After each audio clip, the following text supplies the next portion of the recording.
আসসালামু আলাইকুম ওয়া রাহমাতুল্লাহি ওয়া বারাকাতুহু। আশা করি আল্লাহর রহমতে সবাই ভালো আছেন।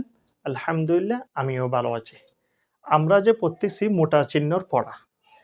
যে হরফের উপরে মোটা চিহ্ন হবে সেই হরফটি ৪ আলিফ পরিমাণ টেনে পড়তে হবে।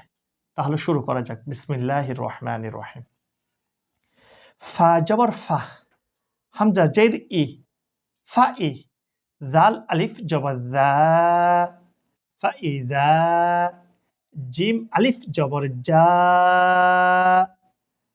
ফাইজা জা, হামজা জবর আ, ফাইজা জা আ, তা ত জে তিত, ফাইজা জা আতিত, ত আলিফ মিম জবর তম, মিম জবর মা, তম্মা।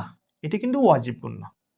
তা লাম পেশ তুল, তম্মাতুল। কাব বা পেশ কুবে, কলকলা হরফ।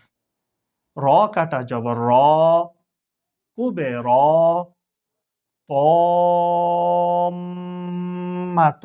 কুবে র। ফাইযা জাআতিত তম্মাতুল কুবরা। আজকে তাহলে এটুকু পর্যন্ত। এরপর থেকে ইনশাআল্লাহ আমরা আগামী ভিডিওর মধ্যে পড়ব। আল্লাহ হাফেজ। আসসালামু আলাইকুম ওয়া রাহমাতুল্লাহি ওয়া বারাকাতুহু।